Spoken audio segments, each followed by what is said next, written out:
You this morning. I just happened to notice a press release by the Montana Fish, Wildlife, and Parks. And if you are a rancher or something like that, this actually might affect you. But it's already been going on for a while. They had the foresight to be able to implement this before it actually became law on October 1st.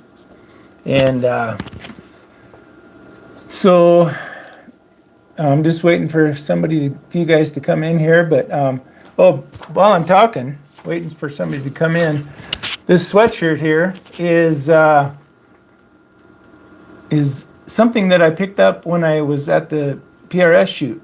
So what's a good deal about these PRS shoots is that it doesn't really matter how well you do. There's always something there for you to pick up so that you're you don't go away empty-handed. So it's always good to learn things. You're always going away with more knowledge about how you want to do things. But anyway, I got this nice sweatshirt here, which actually is worth more than what it costs to shoot. And in a lot of cases, that's what happens at these shoots. So that's a good thing.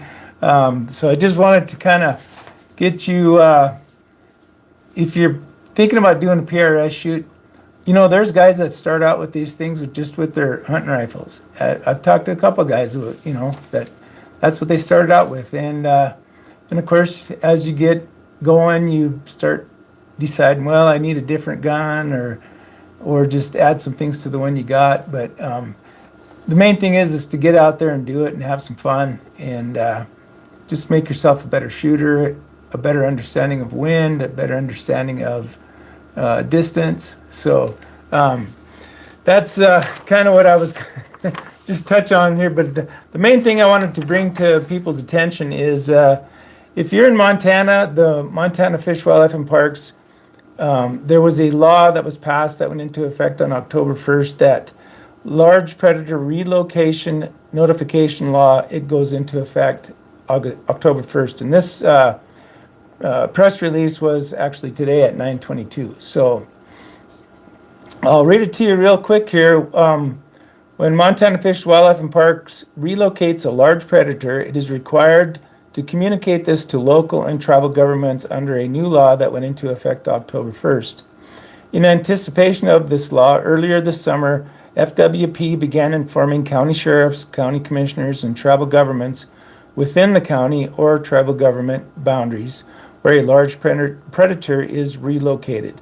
The new law requires that notification take place within 24 hours of the capture of a large predator if it will be relocated into a county or a tribal government boundary other than the one it was captured in. So communication with local governments is critical and ensured a broad understanding of what we do for wildlife management, said FWP Director Christy Clark.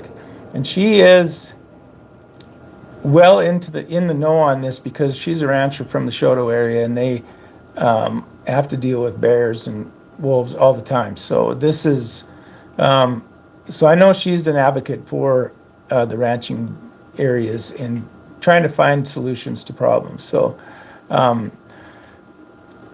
anyway, she said, we welcome this new law and met its requirements well before it took effect. So they were already contacting authorities to let them know well ahead of this. So in Montana, large predators are mountain lions, wolves, and bears. FWP doesn't relocate mountain lions or wolves, but commonly relocates bears, both black and grizzly.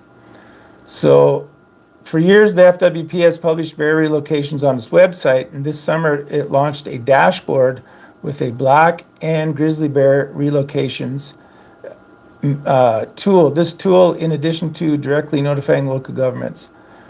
So for more information, just go to FWP and you can go on to the wildlife management and relocation section of that. So if you're a rancher in Montana and you're looking for some things something that you're wondering what's going on, because we had talked about the bears being relocated into the Bob Marshall Wilderness, and it has just decimated the elk and deer populations in that area. So it would be good to know where they're putting these things, and also it's important for us to have input into, get a hold of them and let them know what you think is maybe a better solution, especially for an area that's been inundated with bears that have been moved in there, that have been problem bears, that are causing a lot of problems. And just, for us hunters, it's been a slaughter. So it's such a neat area. I've never been in there, but I've watched a lot of videos of outfitters and stuff that have gone in there, and if you get a chance, it's amazing. But it would be nice if there was some elk and deer in there to go after. So anyway, I just wanted to give you an update on that. And there's also another one too that came out, that if you're 75 years old or older, you can hunt. You can use your general tag on private land. And it's kind of like the youth hunt, sort of. So I'm not sure. You might want to go onto the website and look at that. I don't know, because the youth hunts start earlier than the general season.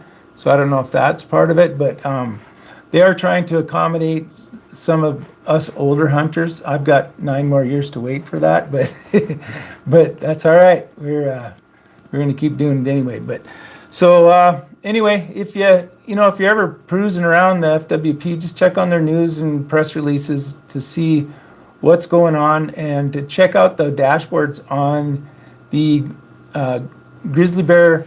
They have a list of stuff in there that tells you where there has been contacts, what type of contact it was, whether the bear had to be taken out, that kind of stuff. So there's lots of good information on that website. So check it out, and I appreciate you guys jumping in here and watching this. So and we'll catch you sometime down the road, hopefully in another live update, and we'll talk about something else maybe. But besides that, get out there, get into a PRS shoot, have some fun, and we'll catch you later.